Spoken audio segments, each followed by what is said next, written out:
हम बढ़ते हैं हमारे थर्ड पार्ट के ऊपर। भाई डिवेंचर्स के अंदर जो ट्रस्ट डीड होती है, इवन ट्रस्ट कमेटी होती है, और उनके अंदर जो डॉक्यूमेंट इशू किया जाता है वो क्या होता है। अगर इन केस डिवेंचर्स को पैसा ना मिले, कंपनी को जो पैसा देना था डिवेंचर को नहीं मिला, तो उनके पास क्या राइट है कि वो अपने पैसा निकलवा सके कंपनी में से।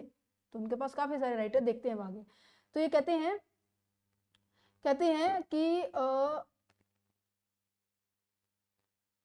जो डिवेंचर्स के अंदर विद ट्रस्ट डीड का मतलब पता है क्या है। ये ट्रस्ट डीड ना तभी आती है जब हमारे जो डिवेंचर्स है ना वो क्या होते हैं, सिक्योर्ड होते हैं। अब आपको ये पता है बच्चों सिक्योर्ड क्या होते हैं। आई थिंक सभी बच्चे पीछे से चलते आ रहे हैं, सभी रेगुलर, मतलब कोई स्किप नहीं किया होगा कोई भी पार्ट, राइट। तो यहाँ पे सिक्योर्ड डिवेंचर्स वो डिवेंचर्स होते हैं बच्चे, चलो मैं फिर भी मैं आपको दोबारा से बता देती हूँ कि जैसे इस एग्जाम्पल के अंदर, मैं इसको थोड़ा सा क्लीन कर देती हूँ। जैसे इस एग्जाम्पल के अंदर जब कोई बैंक से आप लोन लेना जाते हो तो बैंक वाले कहते हैं ना कि हाँ जी आपको पैसा तो मिल जाएगा बट आपको इंटरेस्ट देना पड़ेगा। कहते कोई दिक्कत नहीं सर, हम आपके लिए आपको इंटरेस्ट भी देंगे। इंटरेस्ट तय हुआ 5%। अब ये बताओ कि लोन किसने लिया है, हमने लिया है, बैंक ने हमें दिया है। तो बैंक के पास पूरा राइट है कि आपसे वो इंटरेस्ट चार्ज करे कि आप उसके पैसे का यूज कर रहे हैं। दूसरा, वो अपने इस पैसे को जो प्रिंसिपल अमाउंट है उसको सिक्योर करे कि इन केस तुम लोग पैसे ना दे पाए तो भाई बैंक तुम्हें कहां ढूंढता हुआ फिरेगा, है ना। बैंक तुम्हें कहां ढूंढेगा कि तुम कहां चले गए, क्या पता भाई तुम्हारी डेथ हो जाए, उसके बाद तुम्हारी फैमिली मेंबर्स के, भाई हमें हमारी तो कैपेबिलिटी है ही नहीं। भाई बैंक तो इस तरीके से काफी सारे केस हो जाएंगे इसके, और डूब जाएगा, जाएगा नहीं जाएगा। तो यहाँ पे क्या कहा गया है, बैंक पर्सन को कहता है कि भाई मैं तुम्हें लोन देने के लिए एग्री हूं, चाहे तुम कितना ही लोन लो, डजेंट मैटर, बट हाँ 50 करोड़ से 50 लाख से तक की लिमिट है, आपको नॉर्मल बैंक से मिल जाता है, अदरवाइज आपको आरबीआई से परमिशन लेनी पड़ती है। आई थिंक ये अमाउंट है वो फ्लक्चुएट होती रहती है, कंफर्म कर लेना अभी फिलहाल कितनी है, ठीक है। मुझे आई थिंक 50 ही है, बाकी चेंज हुआ मुझे नहीं पता इतना, ठीक है, वो बाद में बता देती हूँ आपको। तो यहाँ पे देखो, अगर यहाँ पे पर्सन ये कहते हैं ठीक है आपको क्या चाहिए, कहते मुझे सिक्योरिटी चाहिए, अगर तुम नहीं दोगे मैं उस पर्टिकुलर चीज को बेचकर मैं उस पैसे को वापस ले आऊंगा। कहते क्या चाहिए, जो तुम्हारे पास हो।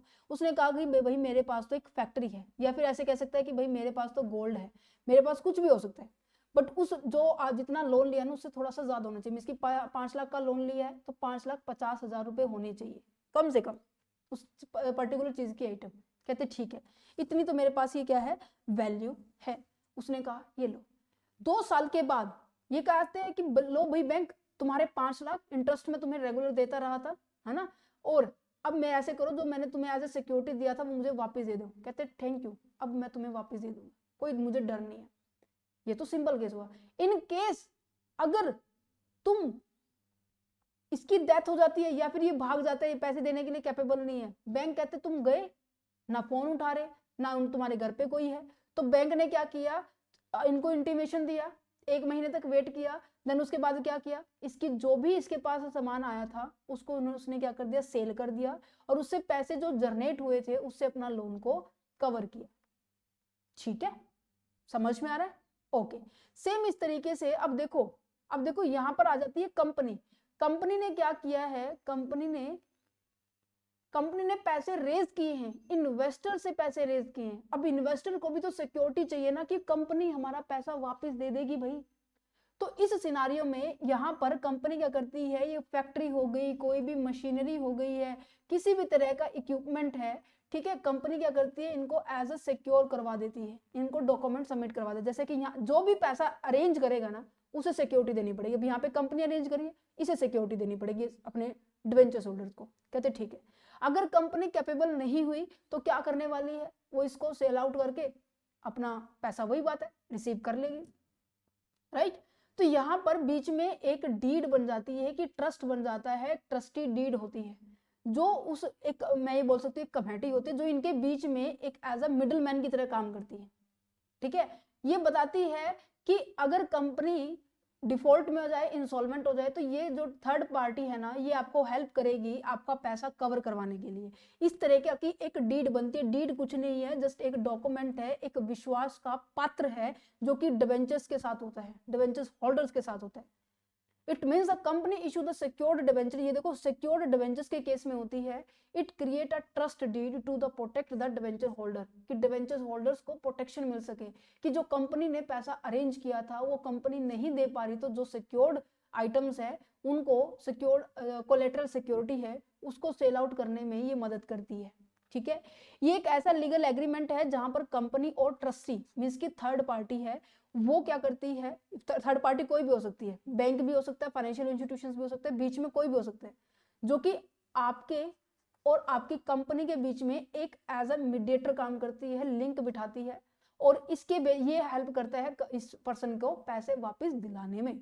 Why is a trust deed important, क्यों जरूरी है भाई? सबसे पहली बात तो प्रोटेक्शन होल्डर्स की, डिबेंचर होल्डर की प्रोटेक्शन होती है नहीं होती है? होती है। डिफाइन करती है सिक्योरिटी डील को, डिटेल्स को, डिटेल्स दैट मींस कि जितना भी आपने जो भी एसेट्स आपने मेंशन की थी वो प्रॉपर सिक्योर है या नहीं है। ये तो नहीं है कि कंपनी ने उसको सेल कर दिया, या ये तो नहीं है किसी और के पास चली गई है, ऐसा तो नहीं है। ऐसा है तो वो उसके प्रति आवाज उठा सकता है। ठीक है, कौन? Third party. लीगल प्रोटेक्शन क्या है? Legal protection in the sense की मींस की trustee can take a action to the recover the amount. Trustee debenture holder के बेसिस पे क्या लेने वाला है? एक्शन लेना है। एग्जांपल के तौर पर देखो कि एबीसी लिमिटेड कोई कंपनी है, यहाँ पर एबीसी लिमिटेड कोई कंपनी है और उसने 50 करोड़ रुपए अरेंज किए थे with the help of the secured debentures. ठीक है, और इसके अंदर जो बीच में जो ट्रस्टी का काम करने वाला एसबीआई बैंक है। ठीक है, और इस कंपनी ने क्या किया था, अपनी जो फैक्ट्री है और अपनी जो लैंड है उसे एज अ सिक्योर रखा था कि हाँ जी 50 करोड़ रुपए मैं तुमसे ले रहा हूं, तो अगर मैं पैसे ना दे पाऊं तुम ये प्रॉपर्टी सेल आउट करके पैसे ले लेना। कहते अच्छा, एबीसी लिमिटेड क्या होगी, फेल होगी पेमेंट करने में कि हाँ जी मैं आपकी पेमेंट कर पाऊं 50 लाख करोड़ रुपए, तो ट्रस्टी क्या करेगा, वो सेल कर देगा उन एसेट्स को, मींस की एसबीआई उन एसेट्स को सेल आउट करेगा, वो कुछ एक फीस अपनी चार्ज करेगा बीच में एज ए मीडियोकर होने के कारण, और बाकी का पैसा उसको वापिस दे देगा।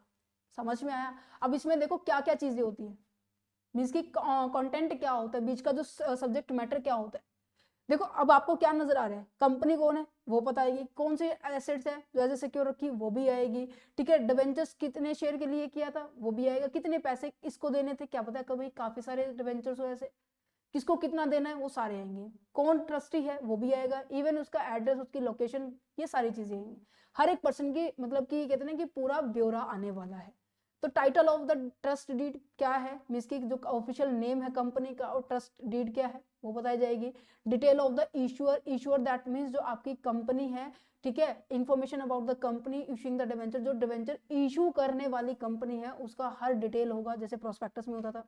Description of the debentures, debentures का भी डिस्क्रिप्शन होगा कि हाँ जी कितनी डिबेंचर्स आपने लिए, डिबेंचर होल्ड करने वाले की नेम क्या है। ठीक है, उसकी मैच्योरिटी डेट क्या है, उसके ऊपर इंटरेस्ट कितना मिलने वाला है, ये सारी इस तरीके से। फिर आपका देखो पहले इशू करने वाले को, फिर डिबेंचर्स के ऊपर पैसा लगाने वाले को, फिर ट्रस्ट डीड वाले को सारी ड्यूटी पावर रिस्पॉन्सिबिलिटी देंगे, कितना आपको इंटरेस्ट मिलने वाला था, रीपेमेंट की टर्म कितनी थी, कि हाँ टाइमलाइन कितनी है भाई, कब आपको पैसा वापस मिलने वाला है। Right of the debenture holder, debenture holder का राइट क्या है, मींस कि इस व्यक्ति का, यहाँ पर जो ये व्यक्ति हैं डिबेंचर होल्डर्स, इनका क्या क्या राइट है, ये सारी चीजें एक्सप्लेन की जाएगी। कि अगर कंपनी डिफॉल्ट हो जाती है तो आप क्या कर सकते हो, कंपनी की एसेट्स को सेल आउट कर सकते हो, कर सकते हैं नहीं कर सकते हो, और गवर्निंग लॉज को आपको क्या करना पड़ेगा, फॉलो करना पड़ेगा। क्या समझ में आया? कोई दिक्कत थी? कुछ नहीं था, ट्रस्ट डीड एम ही परेशान हो रहे थे तुम लोग। ठीक है, अच्छा जी, remedies available to the debentures holders, debentures holders के लिए रेमेडीज क्या क्या है। मैम रेमेडीज का मतलब क्या है? अरे भाई सॉल्यूशन, सॉल्यूशन जैसे तुम्हारा था कि मैम चैप्टर समझ नहीं आ रहा, सॉल्यूशन आ गया है, वीडियोस अपलोड हो चुकी हैं, नोट्स अवेलेबल है। इसी तरीके से डिबेंचर्स होल्डर्स को भी एक सॉल्यूशन चाहिए। मैम कैसा सॉल्यूशन? अब देखो भाई कई बार अनसिक्योर्ड क्रेडिटर डिबेंचर्स भी होते हैं, है ना। अब देखो सिक्योर्ड तो बिल्कुल परफेक्ट है, उनको तो पैसा मिल जाएगा उन कंपनी के एसेट से, बट जो अनसिक्योर्ड डिबेंचर्स होते हैं उनको कहां से पैसा मिलेगा अगर कंपनी डिफॉल्ट में चली गई तो, या फिर कंपनी दे ही नहीं रही है, मुकर जाती है पैसे देने के लिए, तो फिर क्या होगा? फिर उनके पास काफी सारे सॉल्यूशंस हैं, उन सॉल्यूशंस को हम डिस्कस कर रहे हैं। क्या लिखा हुआ देखो कि debentures holders are the creditors of the company, company के क्रेडिटर्स होते हैं। If the company fail to pay the interest does not pay the principal amount, अगर उसने इंटरेस्ट भी नहीं दिया और साथ ही साथ प्रिंसिपल अमाउंट भी नहीं दिया, दोनों नहीं दिए, तो उसका सोल्यूशन लेने के लिए जो रिस्क है वो कौन बियर करेगा, कैसे बियर करेगा, इसके ऊपर हमारे पास लीगल एक्शन होता है, एक सोल्यूशन प्रोवाइड किया जाता है जिसे हम रेमेडीज कहते हैं।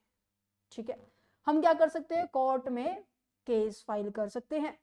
जो डिवेंचर्स होल्डर्स हैं, जो पर्सन है जिन्होंने पैसा कंपनी में लगाया हुआ था, वो कोर्ट में जाएंगे और उसके प्रति केस दर्ज करेंगे और कंपनी को बोलेंगे, कोर्ट फिर क्या करेगा, उनको एक लीगल नोटिस भेजेगा कि या तो तुम इनका पैसा वापस दे दो, ठीक है, इन डिवेंचर्स होल्डर का पैसा वापस दे दो, या तुम्हारी जो कंपनी है उसको बंद कर दो। आया समझ में?